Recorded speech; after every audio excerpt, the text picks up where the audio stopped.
Now, the first thing I want to talk about, we were at Monterey Car Week. Now, if you went to Monterey Car Week, you'll be excited to hear about this. If you didn't, you're tired of it. You don't want to hear any more talk of Monterey Car Week. But I'm about to give you the definitive wrap-up. Oh, wow. My goodness. This is it. I want to start by saying the following. I don't even think this is a hot take, but I'm going to say it. The police presence was strong. Yes. And from my view, the police pulled over the right people. I didn't see. I saw very few. I saw nary an unmodified car get pulled over, and I saw many cars with windshield sticker graphics that they were part of some run, some race, some event get pulled over frequently with on neons doing burnouts in intersections. Now I drove a lot. I drove my own car there and back. You took the Countach. Yep. Felipe drove around in a Rivian. Yeah. I didn't have one issue with the Didn't police. have a single issue with the cops. Issue. Interesting. It is interesting. Now, on Instagram, I noticed there were a couple people who crashed their cars. Oh. There is a video going around of a GT3 RS doing donuts in an intersection, crashing into a Tacoma. Yeah. And there is a video of a Audi R8 that slid into something and I crashed. talked to the guy genuinely moments before that happened. I was pulling out somewhere and he was pointing and he recognized me. And both of those cars, crashed. The GT3 RS was modded with one of those heinous rear wheel. Both of those cars, if you had asked me at the start of Car Week, are these cars going to crash this week? I would have said, yeah. Because the R8 had decals and graphics. Yeah. So my point is, I don't know what training they give the police there in Monterey and the California Highway Patrol who participated, but I suspect it's something along the lines of, if it has a windshield banner or yellow headlights or rims or... Yeah.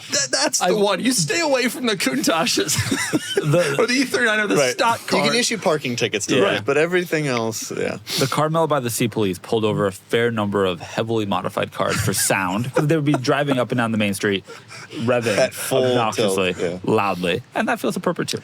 I like the event, and the police presence was significant. I was worried about the whole thing because we've been driving around a lot and we stick out in these cars. But the police clearly focused on that. There was no front plates. I mean, maybe they did use that as a proxy to pull over some of those people, but there was no front plate stuff. There was some no of those people. Okay. Some of the M3s with the lowered and the scraping and the carbon fiber accessories. Cover yourself. They That's definitely, what I mean. Yeah, they used, in my view, the front plate pullover thing. That's precisely what it's used for. It's a proxy. But always. they didn't. But there was none of that stuff going on. Like it was clear they were taught to like target a certain It car. felt to me like they were relatively deliberate to only go after, at least what I saw, like infractions that were very clear at that moment and concerning. Sound was the big one in Carmel, surely, that I saw. Much more so than anything or else. just doing dumb stuff. Like there were people, even with all the cops, like there were so many cops, even with all the cops, there were people doing burnouts and donuts in intersections. Insane. I'm like astonished that people are trying to, and then they go on social media and complain about the police presence. So anyway, I think the police did a good job. I will say, I saw a lot of cars driving around with no plates at all, or just European plates. And But the police didn't seem that's to what care. I mean. Like the police are like, they're not going to pull over a T50 on British plates. No. That's not what they're trying to do. No, they're trying to keep it safe. They're trying to keep it safe and keep the residents happy with the noise stuff. But it's a balance because the local businesses. I had an article written about me an article written about car spotting in which I was quoted in the newspaper in Monterey, and I bumped into the reporter when I was there, and he told me that the businesses in Monterey make 10% of their annual revenue during Car Week. Yeah. Alone. So it's kind of a fine line. Like the cops obviously have to restore the order that the people, especially in Carmel, feel that way, but the businesses are there like, you can't chase all these people away because this is really important to our So keep it livelihood. relatively quiet, keep it relatively safe, and then call that over. It's kind of actually probably a difficult fine line for them to walk. Yeah.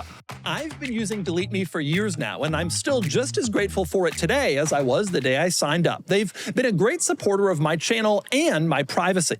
The first time I saw my personal info online, my name, old phone number, addresses, even family details, it was on dozens of sites.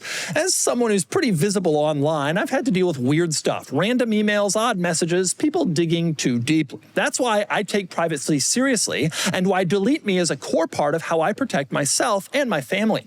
Delete Me is a subscription service that removes your personal information from hundreds of data broker sites. You give them your info once and they go to work, sending personalized reports every few months to show exactly what they've removed. They keep monitoring so it doesn't come right back. Take control of your data and keep your private life private by signing up for Delete Me now with a special discount for our listeners. Today, get 20% off your Delete Me plan when you go to joindeleteme.com/DeMuro and use promo code DeMuro at checkout. The only way to get 20% off is to go to joindeleteme.com/DeMuro and enter code DeMuro at checkout. Support this car pod and your privacy. That's joindeleteme.com/DeMuro, code DeMuro.